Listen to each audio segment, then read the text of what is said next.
Hi, kids. Welcome to another episode of Earth Science with Miss K, coming to you live from my living room. So today we're going to start the new topic. It is Unit 6.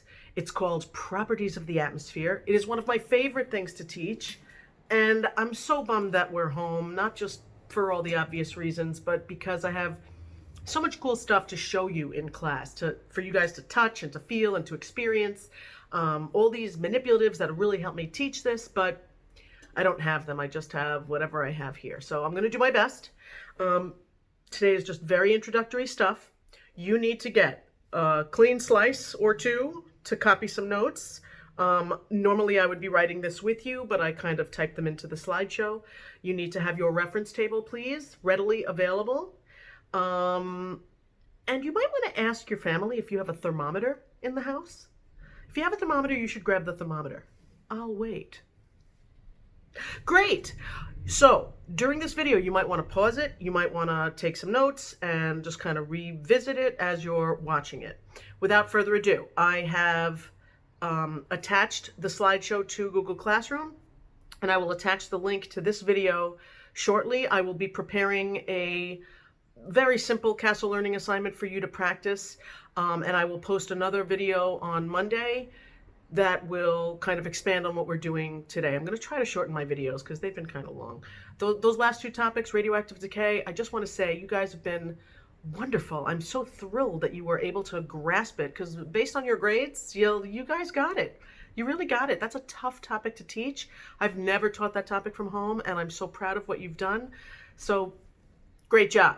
Okay, I'm going to turn this now towards my slideshow. Those of you that have a desktop and a phone, it might be easier for you to kind of have the slideshow up and then have the video on your phone. I know that some of you are just using your phone for this. I know that it's no fun. Kids, I get it. I get it. And I'm sorry, this is how it is right now. Deep breaths. Let's just do our best, okay? If you don't have that, just watch along with me. I'm going to turn this to my computer, and hopefully you'll be able to see this as best as we can. Okay, so first of all, was Earth's atmosphere always like this? The answer is, of course, no.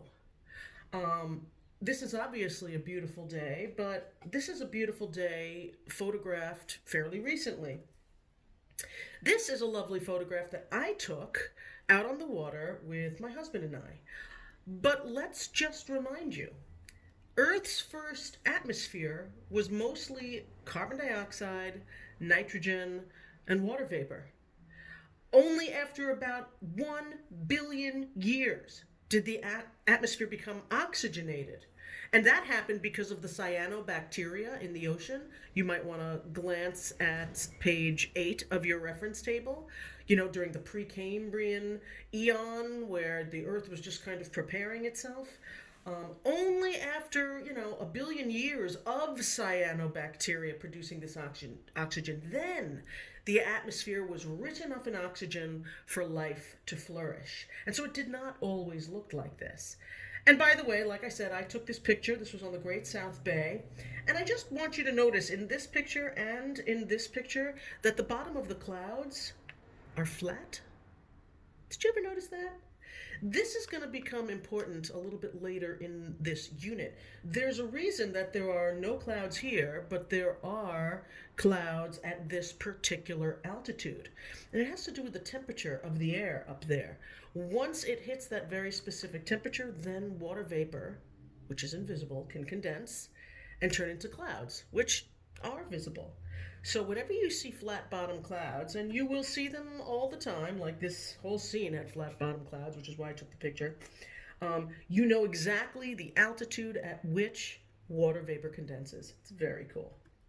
Okay, so obviously if we're talking about the atmosphere, we have to talk about the weather, and we have to talk about climate. But the question is, what is weather? What is climate?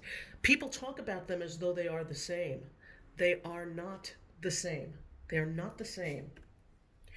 Grab your pen, copy this, or you can, of course, just view it over here, but this is something you need in your notes. Weather and climate are not the same. Weather is the short-term condition of the atmosphere at a specific place and time. So for example, I live in Merrick, and today it is just beautiful out, clear and dry and sunny and kind of cool, very nice. But somewhere in the world right now it's raining. Somewhere in the world right now there might be a tornado or a hurricane. Somewhere it could be snowing. Somewhere it could be even nicer than it is here. So weather is short term because this could change. You know, the clouds could roll in and it could rain later. And it's at a specific place and time. Right now in Merrick it's sunny and dry, but tomorrow it might rain. Yesterday it rained. So it's very short term. Weather is short term at a specific place and time. Climate, on the other hand, climate change, all the stuff that we hear about climate, is the overall average weather condition of vast regions after many years of observation. This is one of the reasons we know that climate is changing. When an area has been historically moist and cool, like the West Coast, areas of the West Coast, I should say, and suddenly goes into drought and gets very warm and dry. That's not normal. And we're not just talking about a small place like Merrick or Los Angeles or something like that. We're talking about an entire coast. We're talking about, many states. We're talking about vast regions that where climate is measured. Like, if we were to talk about the climate of New York overall is considered cool and moist. It's certainly not a desert, and it's certainly not hot like the tropics, so it's cool and moist. That's not just New York State, that's pretty much the northeast of the United States, even extending up into parts of Canada. It's kind of cool and moist. And places like the Mojave Desert is dry and warm. That's been over many years of observation. And it's not just the Mojave Desert, it's that whole area east of the Rocky Mountains. So climate is long-term and larger areas. Weather is short-term at a specific place and time. Now, to study either one, what we're really studying is the atmosphere. And the study of the atmosphere, you might recall, is called meteorology. This has nothing to do with meteors. Nothing to do with meteors. Meteors is part of astronomy. Astronomy. Remember the 4 branches of earth science? Geology, land. Oceanography, water. Meteorology, the atmosphere. And, of course, astronomy, not astrology. Astronomy, which is the study of space. Meteorology, to study weather and climate, we have to study the atmosphere. So, when we study the atmosphere and we study weather, weather does not exist all over the place. When we think about lightning storms or big thunderstorms or snow or squalls or any of the things that the weather involves, we're really talking about properties of the atmosphere. And perhaps when you've watched the news or you've watched the weather to find out if we're going to have snow days, you might see maps like this, and you'll notice that they're very, very zoomed out, right? Here's New York, and remember, you must know where New York is when you see a map of the United States. Regents questions love this. Remember the shape. It's that Snoopy shape or that boot shape, and here's Long Island. It's real tiny, but here's New York. At the end of this unit, you're going to understand all of these symbols. Lines like this, blue lines with little teeth like this, or red lines with these little half moons or sunshines like that, and these L's and these H's. We're going to talk about what all of that means. But you'll notice that we have to zoom out. If we want to study the weather, we have to zoom way out in order to see what's going on and to see what's going to be coming towards us. So again, weather does not occur throughout the entire atmosphere. Weather is only found in one layer of the atmosphere. Remember which? Grab your reference table. Turn to page 14. Remember this? The weather is not in all of these layers. The weather is only in one of these layers. It's in the troposphere. Down here. Way down here. Way close to sea level. And so all the rain, all the snow, all the wind, all the clouds, all the hurricanes, all the lightning, it's all down here. As soon as you go above and you go higher in altitude, There's no weather up there. There's no water vapor up here. Water vapor is highly concentrated down at sea level, but as soon as you go up in altitude, it gets less and less and less and less, and then by the time you're in the stratosphere, no more water vapor. Pressure in atmospheres. Remember that if you're at sea level, the entire atmosphere is weighing down on you. And so you have the atmospheric pressure of one entire atmosphere. But as soon as you go up in altitude, you have less pressure on you. Pressure also affects weather and climate. Temperature affects weather and climate. That's why these are properties of the atmosphere. Okay, and when we talk about weather, there are a few important variables. We're going to talk about each one of these very specifically. When we hear the weatherman, the meteorologist, or weatherwoman, talk about the weather, there are certain things they always talk about. The first thing is always, what's the temperature outside? The second thing is the pressure. You might hear them say higher pressure, lower pressure. And you might not understand how that affects the weather, but I'm going to teach you that this unit. Humidity. I wonder if you know what that is. Humidity is the amount of moisture in the air. Girls, if you ever try to straighten your hair on a humid day, you know what humidity is, right? You curl right up. Humidity is the amount of water vapor in the air. So there are days that are kind of damp, and you can sometimes even see the water vapor in the air, or see moisture in the air, at least, maybe not the water vapor. And then there are other days like today that's very dry. Then there's something called the dew point temperature. I'll explain that a little bit later. And each one are measured using different instruments. So this is an old school weather station. And this one is a thermometer. And this one is a hygrometer, or a humidity measurer. I have one of these up in the classroom, right above my computer. And this is a barometer. So this is temperature, humidity, and pressure. And let's talk about it. Certainly thermometers, you know what they look like. This is a modern day thermometer. Modern thermometers are often digital. Modern weather stations, I should say, are also digital these days, but I personally like the old ones. I think they're very beautiful, but that's just me. This one's digital.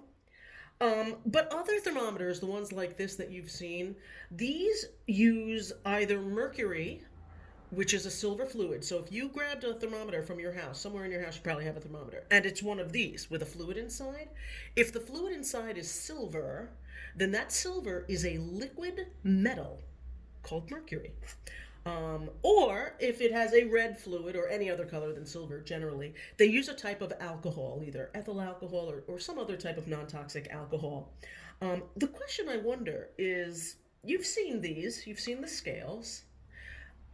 Why does a thermometer work? Why, when it gets warm, does the fluid go up?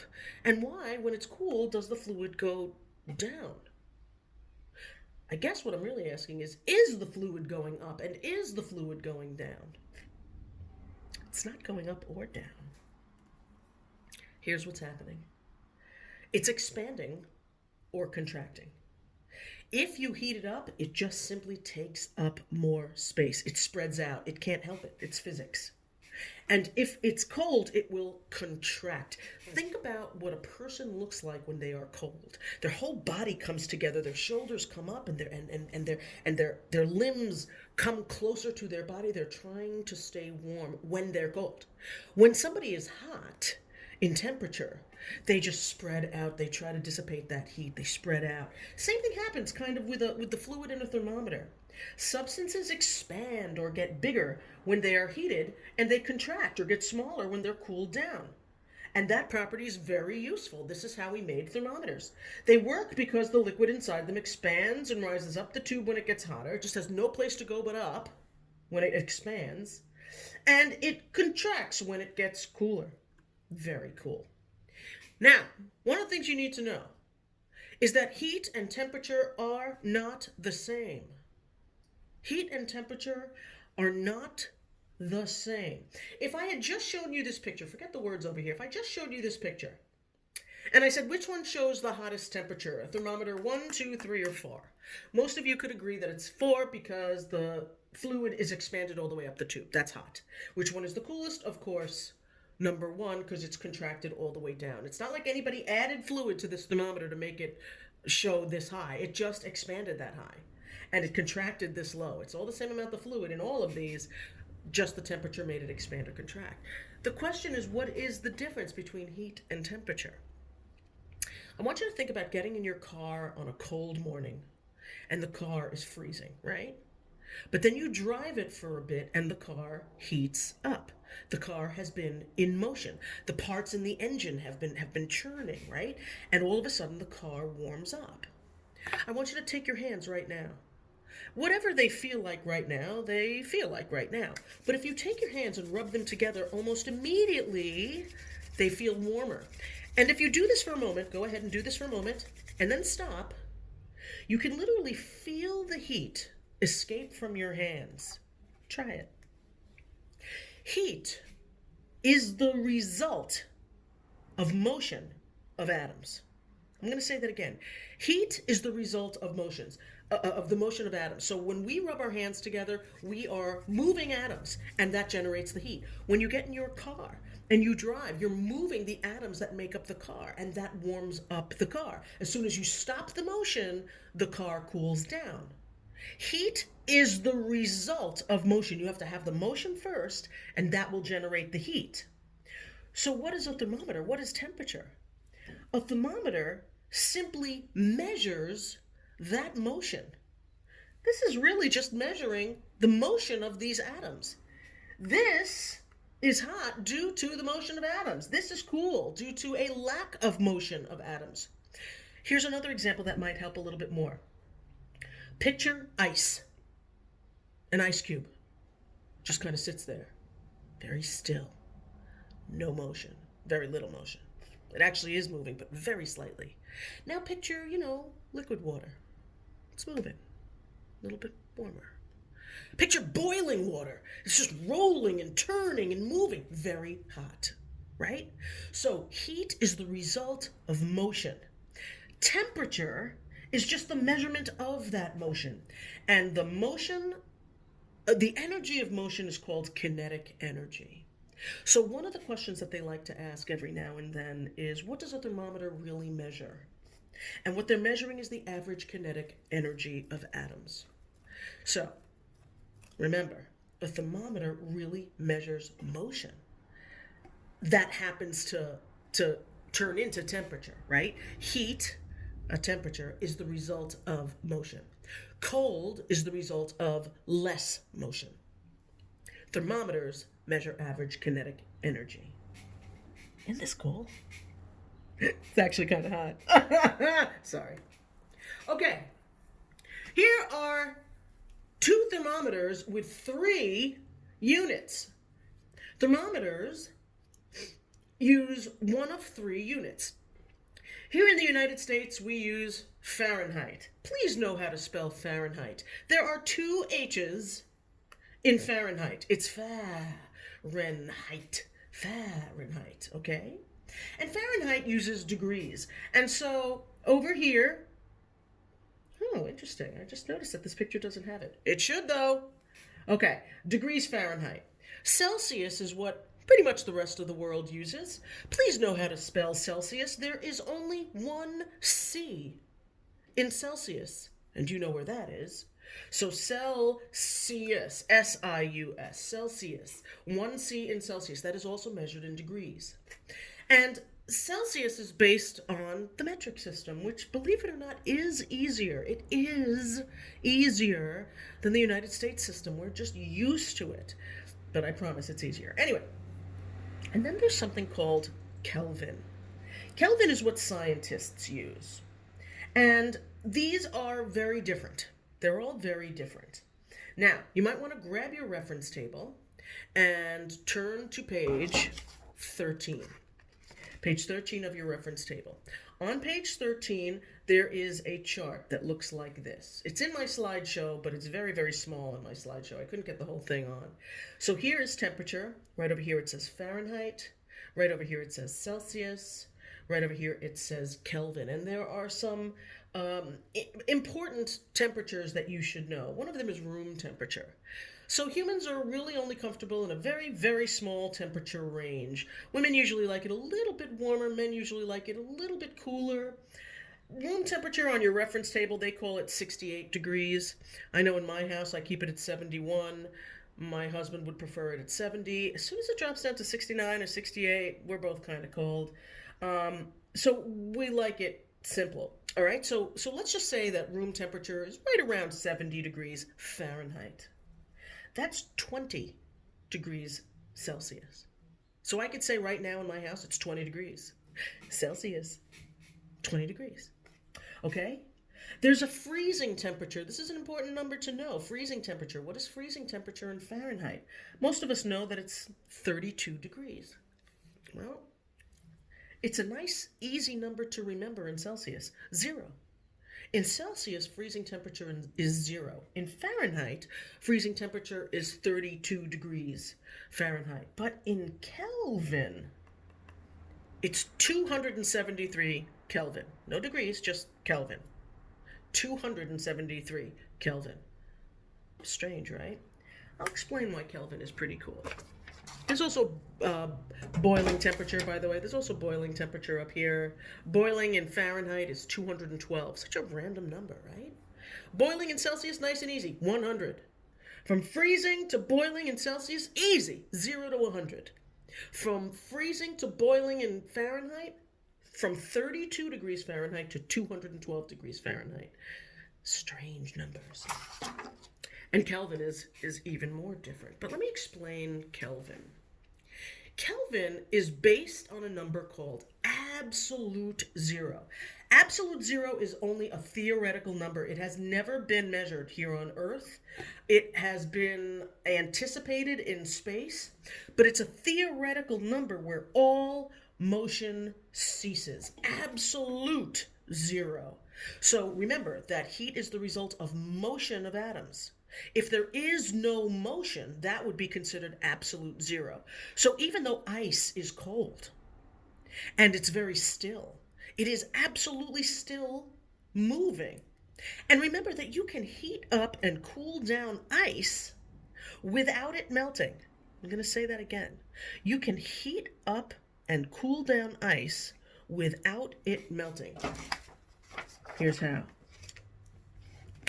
Right over here is the temperature that water freezes. Whether that's 32 degrees in Fahrenheit or 0 in Celsius or 273 in Kelvin, doesn't matter. It's all really the same temperature. We're just using different units. That's when it will freeze, but you can cool it down far more. You can take that 0 and turn it into -5, -10, -20, -30, -40. You can cool down ice. You can also heat it up without it melting. You just have to stay below freezing temperature. So, for example, if I bring 0-degree water down to -50, it's still ice.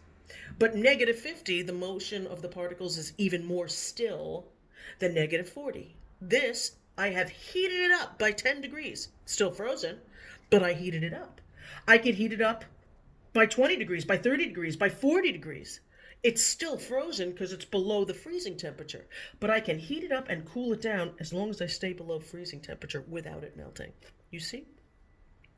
Kelvin, you'll notice Kelvin, even at -50 degrees Celsius, which is -60 degrees in Fahrenheit, that's still 220 degrees, well, not degrees, but 220 Kelvin. So the Kelvin scale goes down to a theoretical number called absolute zero, where all motion of molecules stop. And I found this neat little graphic online, which I really love, because it explains things in a way that's more manageable. For example, in the Fahrenheit scale, 100 degrees is really hot outside. It says really hot outside. 100 degrees outside, you get it, that's really hot. 0 degrees in Fahrenheit is really cold outside. Remember that freezing temperature is 32. So 0 degrees Fahrenheit, really cold. Now think about Celsius. 0 degrees Celsius is freezing temperature. That's the temperature at which water will freeze. It's fairly cold outside. It's pretty cold. It's freezing, right? But 100 degrees, dead. 100 degrees Celsius is boiling temperature. That's 212 degrees Fahrenheit. So 100 in Celsius, we're dead. If it went up to 100 degrees Celsius, that would be boiling temperature. We would all cook. We would be very dead. Excuse my cat, he's meowing in the background. Now think about Kelvin. 0 Kelvin, dead. 100 Kelvin, dead. 0 is beyond cold. It's absolute 0. 100 is also beyond cold. And to make it clear, 220 Kelvin is negative 60 degrees Fahrenheit, negative 50 degrees Celsius. So, dead. You get it? Good. So try to do some temperature conversions. Turn to page 14 of your reference table. I'm sorry, 13 of your reference table, which is the chart I was just showing you.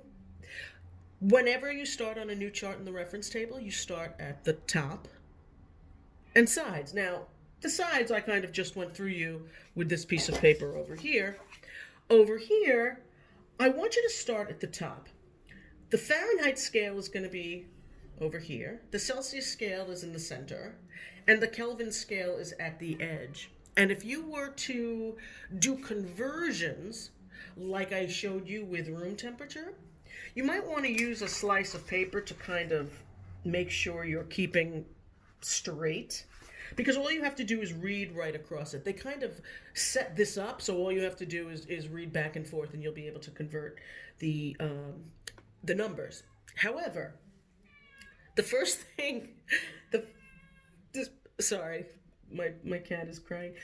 The first thing I want you to see is how these scales are organized. So pick an even number, something like, I don't know, 100 Fahrenheit. If you look very closely, it goes 100, then tick, tick, tick, tick, bigger line, then tick, tick, tick, tick, 120. So my question is, what is the Fahrenheit scale going by? Well, if this is 100 and this is 120, then this line right here must be 110. And if there's only 4 lines between 100 and 110, then I'm thinking, let's see, 100. 102, 104, 106, 108, yep, 110. So the Fahrenheit scale is going by 2 degrees. Somewhere on your reference table, right up here, write 2 degrees. For example, the Fahrenheit scale, put a little parenthesis, 2 degrees Fahrenheit. Okay? The Celsius scale, if we go to another even number, you could start anywhere. I'm just going to start somewhere easy. Let's start at 0. It goes 0, tick, tick, tick, tick, big line, tick, tick, tick, tick, 10. 0 to big line to 10. That looks like ones to me. Let's make sure. 0, 1, 2, 3, 4, 5. Yep. 6, 7, 8, 9, 10. So the Celsius scale is going by 1 degree Celsius. You can go ahead and write that at the top of your reference table. And the Kelvin scale, let's just pick an even number. Here's 300. 300. 1, 2, 3, 4, big line. 1, 2, 3, 4, 310. Looks like 1 degree to me. So 300, 1, 2, 3, 4, 5 is the bigger line. 306, 307, 308, 309, 310. Yeah. So this is I'm sorry, it's not degrees. I keep doing that, but it's not. Fahrenheit and Celsius are in degrees Fahrenheit, degrees Celsius. Kelvin is just Kelvin. You just say 1 Kelvin or 300 Kelvin. Okay? All right? Once you do that, you should be able to read across. For example, if I said, what is 100 degrees Celsius in 100 degrees Celsius in Fahrenheit? Well, 100 degrees Celsius is an important number because that's where water boils. Well, remember that this scale goes by 2. So if this is 200 and this is 220 and this is 210, then that little tick must be 212. Remember, it might be easier to use a slice of paper. You know, if you held up a piece of paper up under this and lined it up, kept it straight, that would probably be helpful to you. If I said something like, I don't know, what is 340 degrees, 340 Kelvin in Celsius, you would just read across. Well, this is 65, 66, maybe 67 degrees Celsius. You see? I'm going to give you some practice with this on Castle Learning. Okay. Now, When talking about the weather, you might want to copy this, you might not. Why does this look so big? When talking about the weather, meteorologists also discuss air pressure or the barometric pressure. Bar, sorry, I just kind of made that smaller. Bar means pressure. Like, remember when we were doing isobars and isotherms? Isobars connect equal pressure. Okay? So when they talk about air pressure, they're going to talk about the barometric pressure, the barometer. Barometer. A pressure measurer is a barometer, or, barometer. Now, air pressure often freaks kids out. It sounds like it's going to be hard. Like, it might be hard to understand. Just remember that pressure is simply caused by the weight of the atmosphere. All of its layers, the tropo, the strato, the meso, the thermo, all of that is pressing down. And even though it's gas, it does have weight. And you'd be surprised how much weight it has. So, if you're standing at the beach, sea level, there is the weight of the entire atmosphere pressing down on you. We don't feel it because we have evolved with it, but it is absolutely there. And so if you're standing at sea level and you have the weight of the whole atmosphere, all those layers pressing down, that's considered higher pressure. If you're standing at the top of Mount Everest, far from sea level, sea level's down here and Everest is way up here, well, you have the densest part of the atmosphere below you. Therefore, at the top of Everest, one of the reasons people can't breathe, there's just not enough air pressure. There's not enough air up there. Air is heavy, and so it sinks and it sits low. It's dense, so it sits low. It wants to stay close to sea level. If you go way above sea level, that's not where the air is. Low pressure. The heavy stuff is beneath you. And if you forget, I want you to think about this thing. Remember this that I had on my desk? This is another one, similar, very pretty. I have one of these in my kitchen over there. Maybe I'll show you later. Just like temperature can make the fluid in a thermometer expand and contract, air pressure can move the fluid in these decorative barometers. And, the older generations, I don't want to say ancient people, but, a few generations ago, they realized that, and then they started studying pressure. Pressure can push a liquid down a tube if the pressure is high. And a lack of pressure can allow that fluid to swell back up the tube when the pressure is low. So I'm going to say that again. When air pressure is high, the air, literally the weight of the air, will press down into this tube and push the fluid back into this globe. That's high pressure. If the pressure changes, and I'll explain why it changes later, but if the pressure changes and it lowers, low pressure will allow this to swell back up the tube.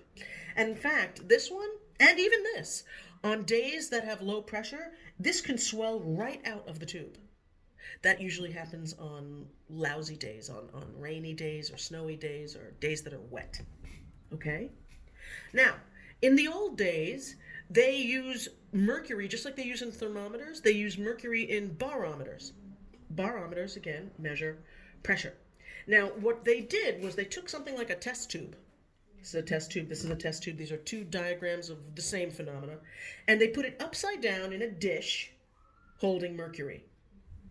And so what happened is the air would press down on the mercury so much that the mercury would be forced up this tube. And how high or low it went up the tube would be an indication of the air pressure. And they would literally measure it in inches of mercury. Hold on. Okay. It's measured in inches of mercury. Mercury on the periodic table is abbreviated as Hg, and air pressure at sea level, generally speaking, an average, is able to press mercury 29.92 inches up a tube. 29.92 inches. That's a number you should remember. I'll drill it into your head a little bit later. Here's another image of the same phenomena. Here's a dish of mercury. The air is pressing down, pushing that mercury up into the tube. And again, they put a scale. And that pressure, if it rises, will make the mercury go up the tube. If it drops, it will drop down the tube. All right, and that is how a mercury barometer works. Now, like temperature, pressure has 3 different units of measurement. One of them is called millibars. Bars, remember that bar means pressure. Millibars. Inches of mercury, inches of Hg. Again, that's mercury on the periodic table. And atmospheres. Remember page 14 of your reference table? Remember page 14 of your reference table, this page? Right over here, the pressure is in ATMs, or atmospheres. And of course, at sea level, there is one atmosphere of pressure, because the entire atmosphere is pressing down on you at sea level. 3 units for pressure: millibars, inches of mercury, and atmosphere. These are 2 different barometers. One of them is in inches of mercury. I know it's hard to see. It says barometer, inches of Hg. And you'll notice anywhere from 29 to 30 is about normal. Remember I said 29.92? This is normal air pressure. It's a pretty nice day. And if it gets lower, it starts to rain. And if it gets a lot lower, it starts to storm. If it gets higher, it becomes clearer, drier, less clouds, sunnier, all of that. All right, same thing here. These are in millibars. This barometer is in millibars. Over here it says MB. But the same thing. Right in the middle, it's kind of normal, and as it gets lower, as the pressure gets lower, it gets worse out, rain, then storms, then really bad storms. And as it gets higher, it gets nicer and drier and clearer outside. You must know these numbers. You must know these numbers. The average air pressure at sea level is 1,013.2 millibars. 1013.2 millibars. Say it. 1013.2 millibars. Say it like 10 times. 1013.2 millibars. That is the same as 29.92 inches. And that is the same as 1 atmosphere. If we were in class, I would make you say this till you were sick of me. 1013.2, 29.92, 1. 1013.2 millibars, 29.92 inches, 1 atmosphere. I strongly advise you to say this a bunch of times in your head. I'm not going to take any more time on the video to do it, but you really should. 1013.2 millibars, 29.92 inches, 1 atmosphere. This is all the same pressure, just different